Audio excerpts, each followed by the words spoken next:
10:30 p.m. at Millbrook Community College. Marcus Kane polished his daughter's charm bracelet in the security booth when screaming shattered the silence. He sprinted toward the dormitories, where 3 wealthy students cornered a girl in a coffee shop uniform. They grabbed her laptop, shoved her backward. Coffee splashed everywhere. "Stay in your lane, scholarship girl," one snarled.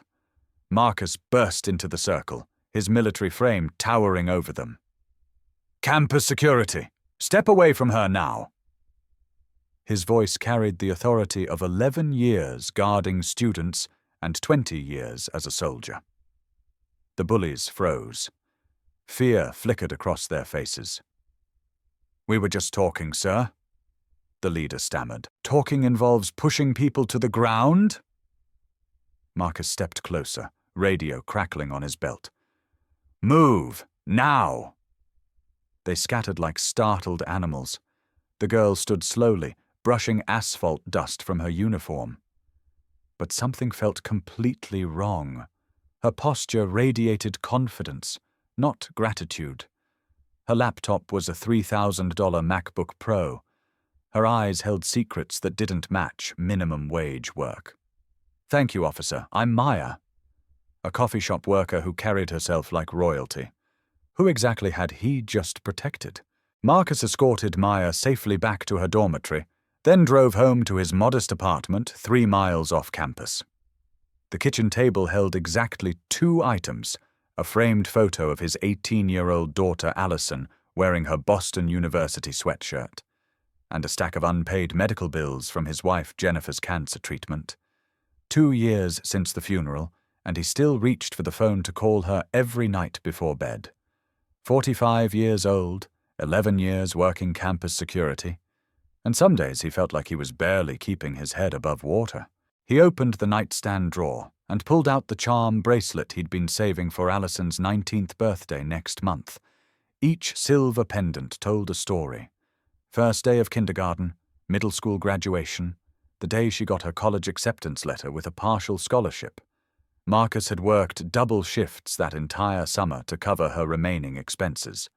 Pre-med at Boston University wasn't cheap, but Allison had earned every opportunity through sheer determination.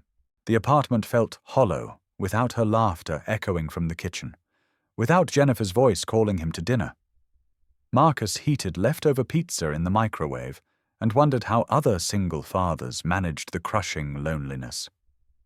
At least his job gave him purpose, protecting students like Allison, even if they weren't his own daughter. Students like Maya, though something about her still bothered him. That laptop cost more than his monthly salary, yet she worked at the campus coffee cart for $8 an hour. The next morning, Marcus arrived early for his shift and spotted Maya behind the espresso machine. She moved with careful precision, like someone still learning manual labor. Her uniform was perfectly pressed, her name tag slightly crooked. When she handed him his usual black coffee, her fingers were soft. No calluses from years of service work. "How's your laptop after last night?" he asked, studying her reaction. "Fine, thank you. Those guys target anyone who doesn't fit their social expectations." Maya's voice carried a subtle accent. Not regional, but educated. Private school educated. "Are you all right, though? You looked shaken when you left." The concern in her voice seemed genuine, but Marcus had learned to read people during his military years. This girl was hiding something significant. Just another night protecting students. Part of the job. He sipped his coffee, noting how Maya's eyes tracked every detail of his uniform. His badge number, his radio frequency, his name tag.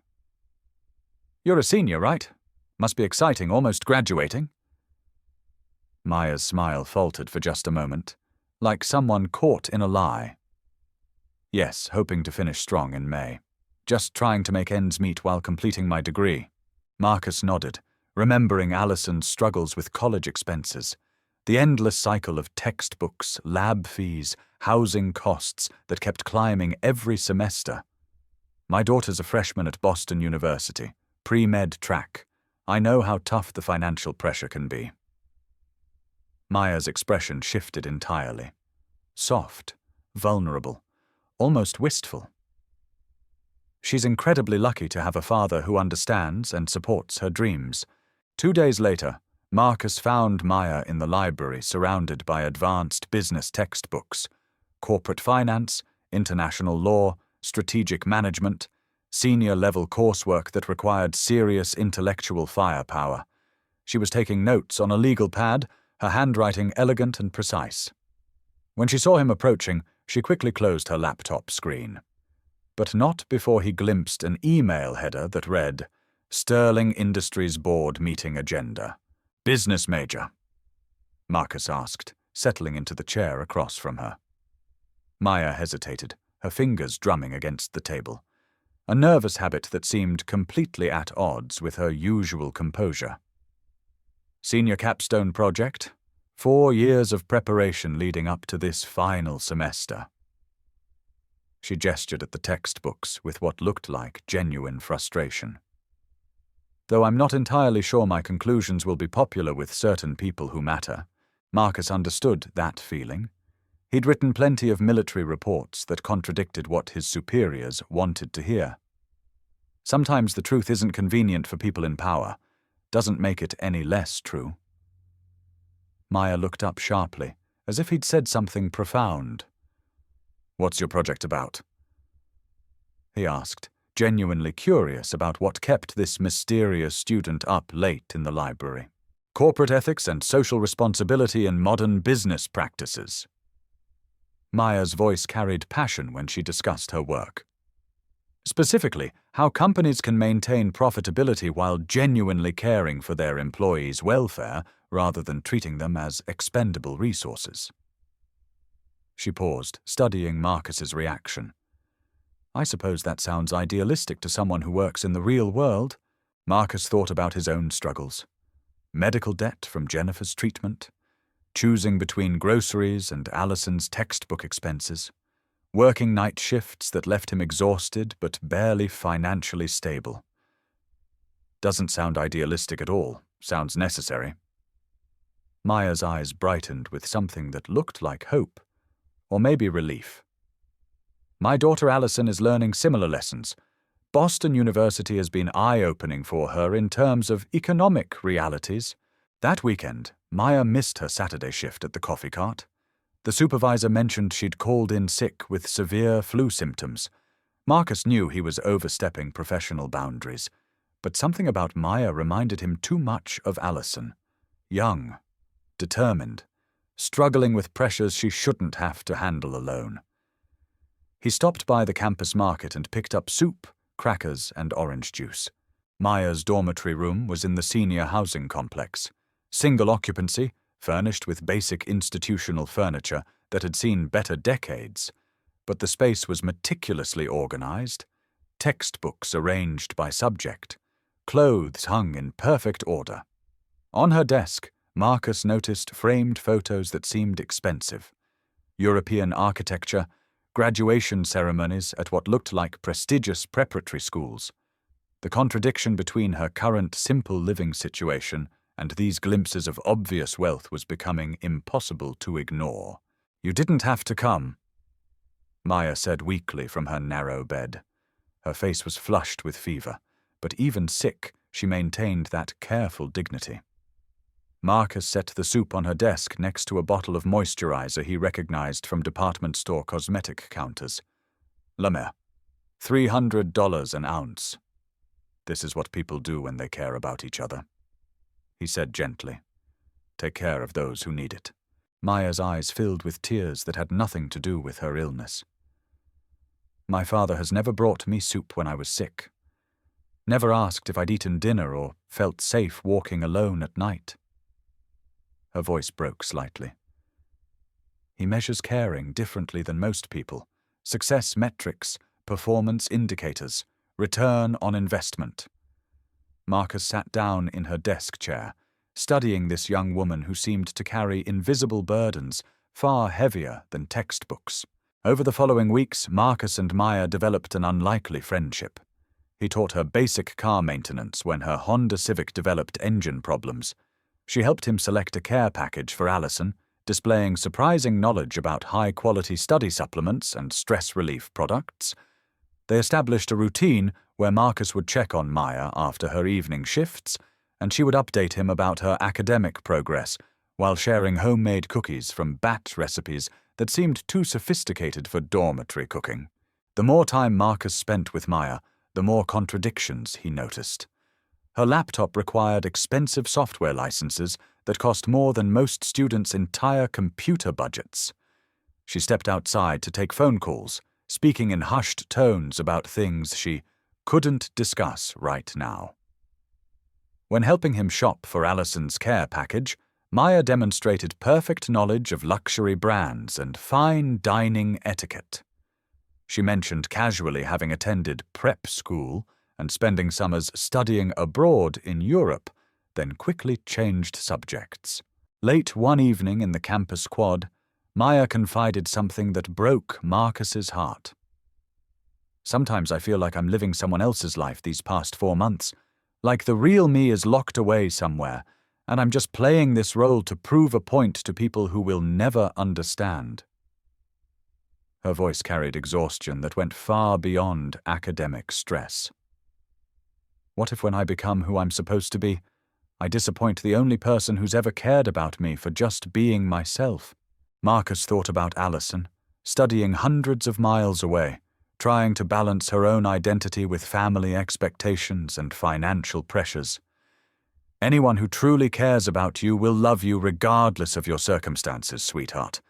The people who matter don't love you for what you can provide them. They love you for who you are inside." Maya broke down crying, and Marcus found himself holding this young woman like he would his own daughter. "I've never had anyone say that before," Maya whispered. "Never had anyone worry about whether I'd eaten dinner or felt safe or was genuinely happy. Just pure concern without expecting anything in return." Marcus's protective instincts, dormant since Allison left for college, awakened completely. Maya needed a father figure, and he needed someone to care for. It felt like providence, even though he couldn't shake the feeling that Maya was hiding something significant about her background. Spring semester's annual career fair transformed the campus into a corporate showcase. Marcus worked security, monitoring the streams of recruiters and students networking in the main gymnasium. The energy was electric. Seniors dressed in their best professional attire, clutching resumes and business cards. Alumni returning to share success stories. Local businesses hoping to attract fresh talent. Marcus enjoyed these events because they reminded him why he protected this community. These students represented the future. Then the Blacktown cars arrived, a convoy of 3 vehicles with tinted windows and corporate license plates. Professional drivers in dark suits emerged first, followed by security personnel who moved with military precision. Finally, a man in an expensive Italian suit stepped onto the campus sidewalk. Marcus recognized him immediately from business news coverage. Robert Sterling, CEO of Sterling Industries, a multinational corporation worth billions of dollars. What was he doing at a small community college career fair? A young man who looked familiar approached Sterling with obvious excitement. It was Bradford, the leader of the group that had been bullying Maya that first night. "Mr. Sterling, perfect timing, sir. Your daughter's social experiment has certainly been the talk of campus this semester." Bradford's voice carried the entitled confidence of old money. Marcus moved closer, his security instincts activated by the conversation's tone. Sterling's executive assistant opened a tablet and showed the CEO detailed surveillance footage. Campus security cameras had captured Maya serving coffee, studying in the library, talking with Marcus at various locations throughout the semester. "Cassandra Maya Sterling, sir. She's been working minimum wage service positions and living on approximately $800 per month under her middle name for the entire final semester." Marcus felt reality crashing down around him. Maya wasn't Maya. She was Cassandra Sterling, daughter of one of America's wealthiest men. Everything clicked into place with devastating clarity. Her expensive technology wasn't saved for over months.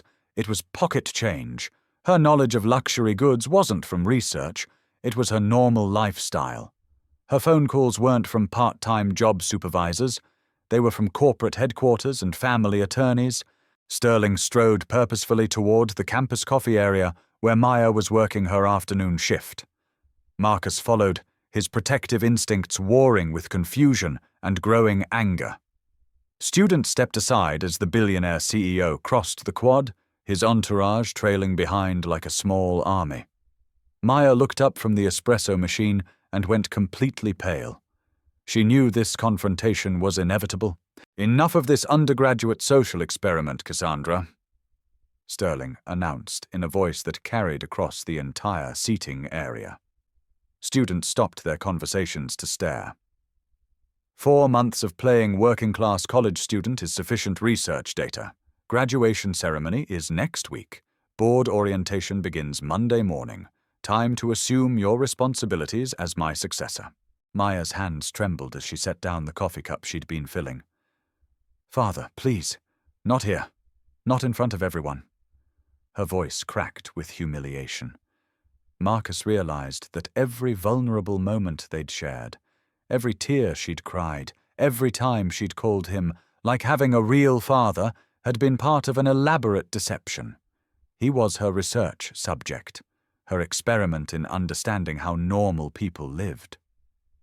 Sterling noticed Marcus approaching with obvious concern. "And who might this gentleman be?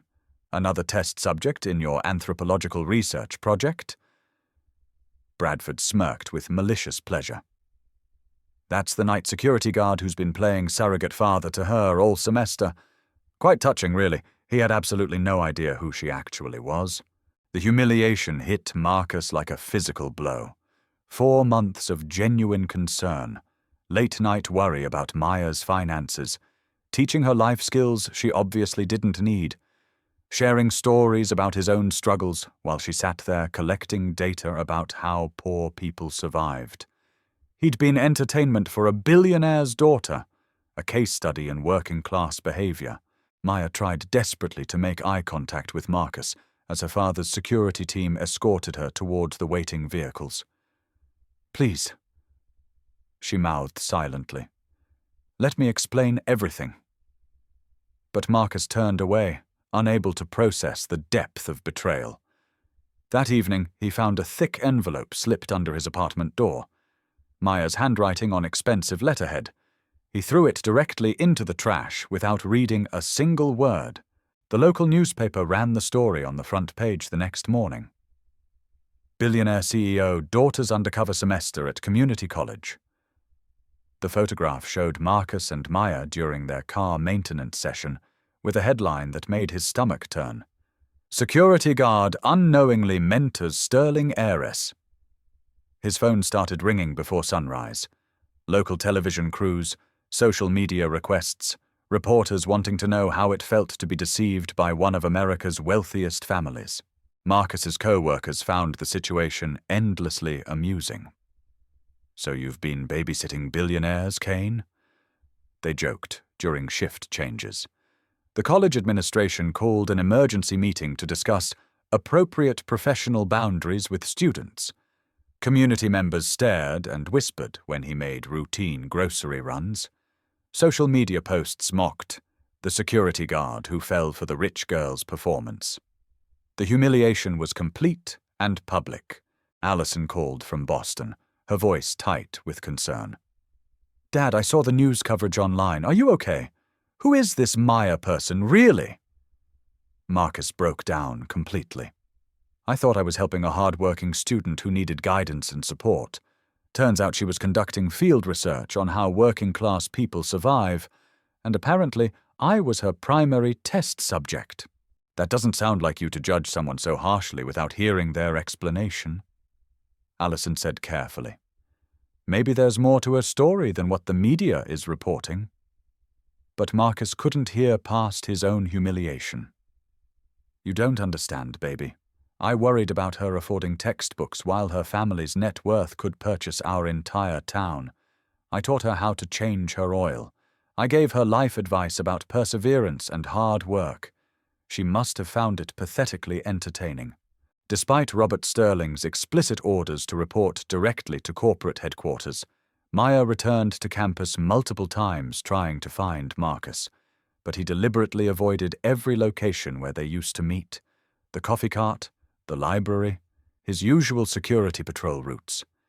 She left increasingly desperate items at the security office: a detailed handwritten letter explaining her motivations, a photograph from their car maintenance day with a note on the back.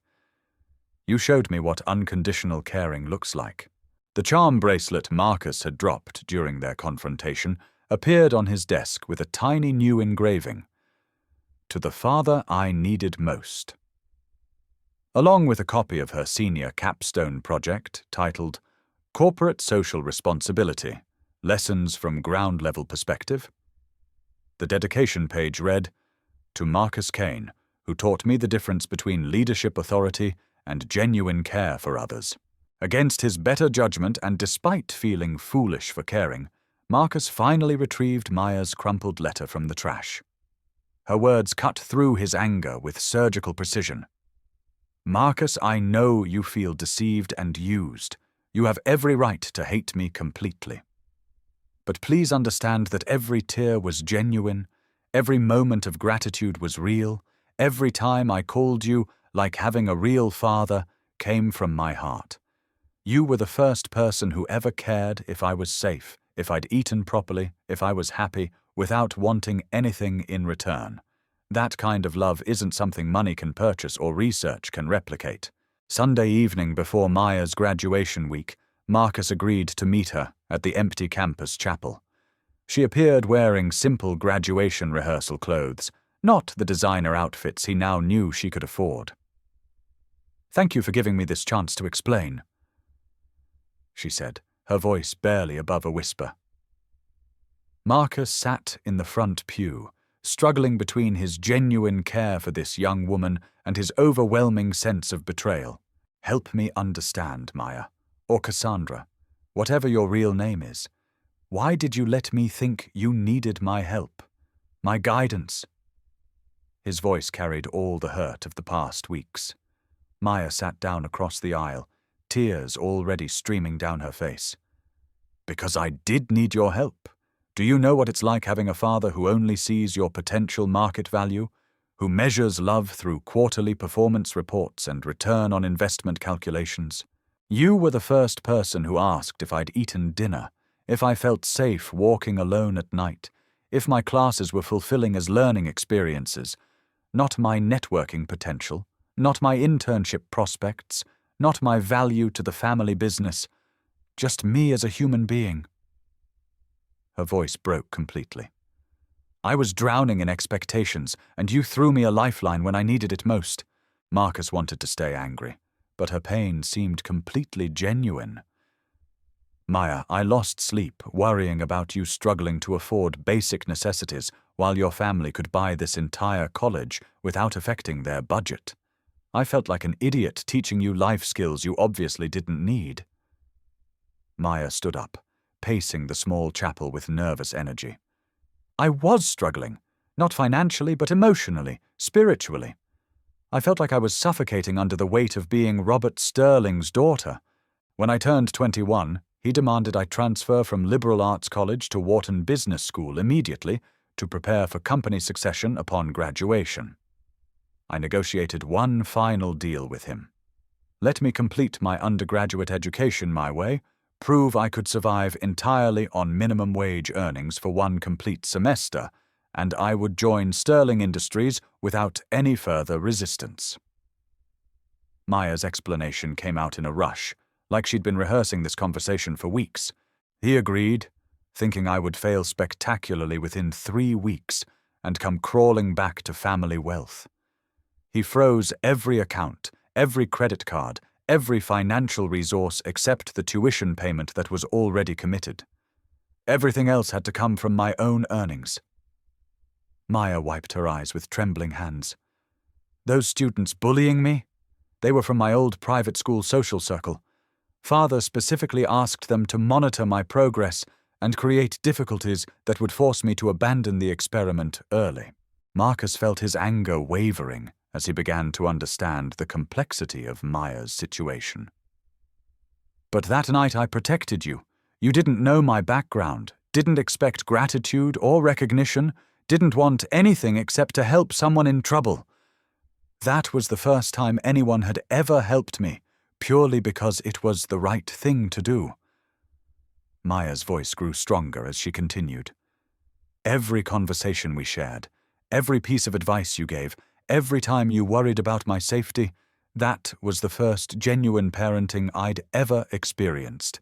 I can accept that we come from completely different worlds. Marcus said finally. I can accept that you're destined for opportunities I can't even imagine. But I cannot accept that my genuine care was just data collection for your project. A way to feel normal before resuming your real life. Maya shook her head violently. It wasn't data collection. It was the first time I felt loved for who I am inside, not what I represent or what I might inherit someday. Marcus stood up and gently placed the charm bracelet on the chapel pew between them. This was meant for my daughter, someone who genuinely needs a father's protection and guidance. You already have a father, an incredibly powerful one with unlimited resources. Maya picked up the bracelet, cradling it like something precious. But I don't have one who loves me unconditionally, who cares about my happiness more than my performance metrics. That's not my responsibility to fix, sweetheart, Marcus said, his voice gentler than he'd intended. You have resources and opportunities I can't even comprehend. You'll figure out how to build the life you want. Maya didn't try to stop him from leaving. She understood the emotional damage ran too deep to repair with words alone. I'll be graduating next week and moving to Chicago for work. You won't have to see me around campus anymore. Marcus paused at the chapel door without turning around. For what it's worth, you're going to be just fine, Maya. You're stronger and more capable than you think. As the door closed behind him, Maya whispered to the empty chapel. I love you too, Dad. 3 weeks later, Marcus received a frantic call from Allison at 3 a.m. Her roommate had found her collapsed in their dorm bathroom from exhaustion and academic stress. Dad, I didn't want to worry you, but I've been working 25 hours a week on top of 16 credit hours. I can't afford the intro biology textbook, and I'm failing the lab practicals I need for my pre-med track.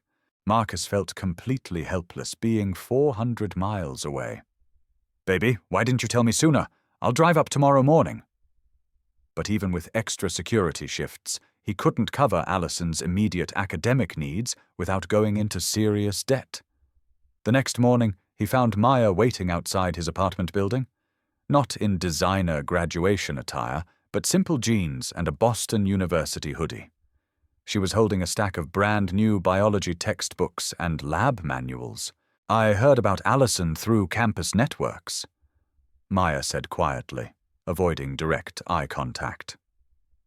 Boston University has excellent peer tutoring programs for pre-med students. I made some preliminary contacts who can help her. Marcus stared at this young woman who had every reason to never speak to him again.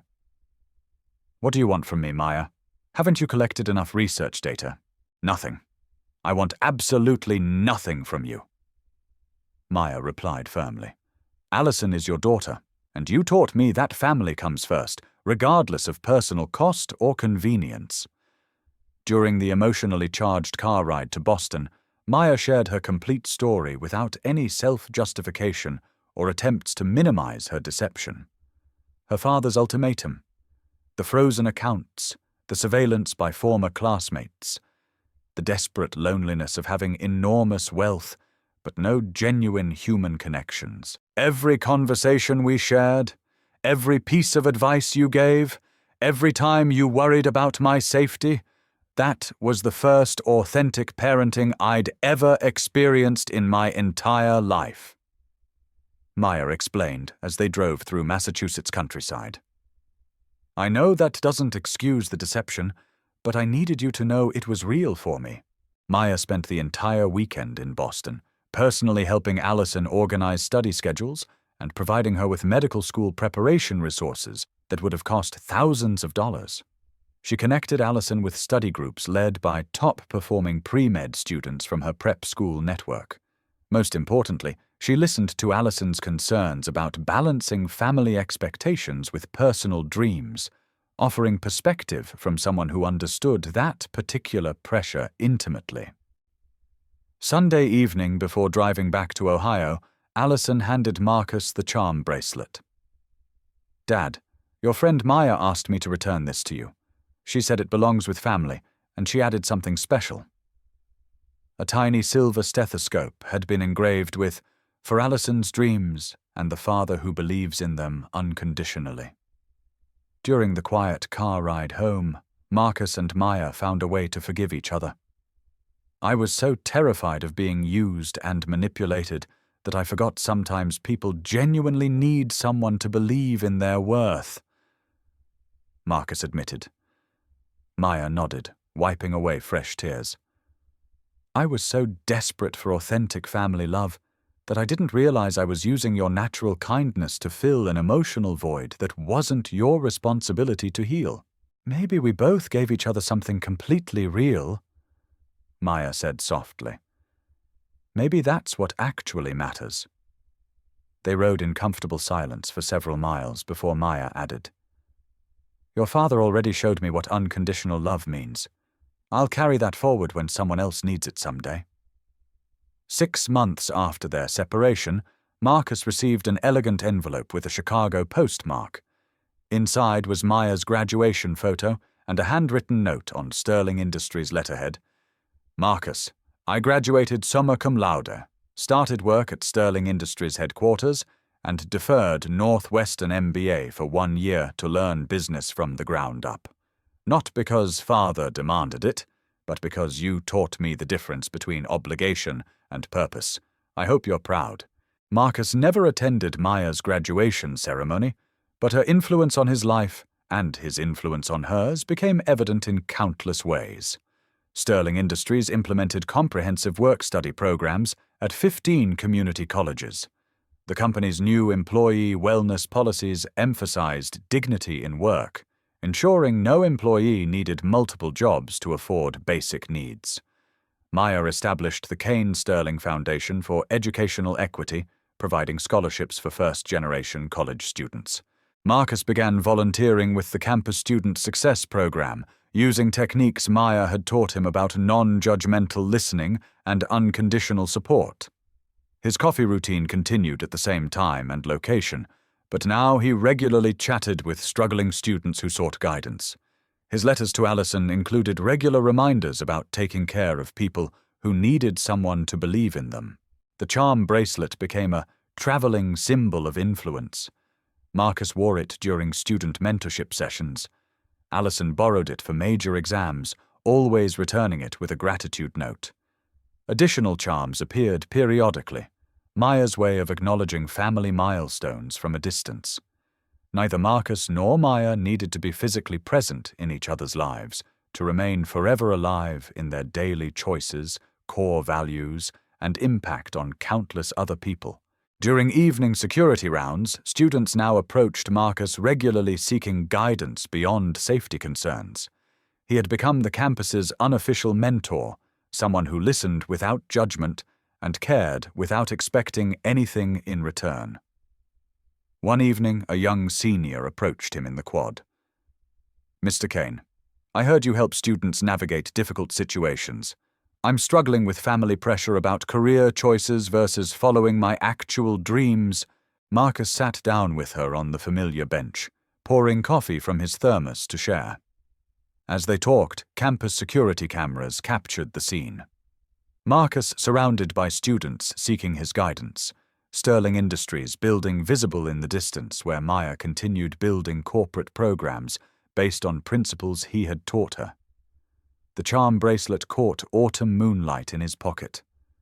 Maya was 300 miles away, building a business empire, but every employee policy she wrote, every student she mentored through company programs, every executive decision that prioritized human dignity over pure profit carried forward lessons from their 4-month relationship. The most powerful relationships don't end when people separate. They multiply across distance and time, living on in every choice influenced by love once shared. Some bonds grow stronger through absence, proven by how they continue changing the world long after the people have moved apart. Marcus and Maya had found something neither expected, a father and daughter who chose each other, if only for a brief moment, and whose influence would ripple through hundreds of other lives for years to come.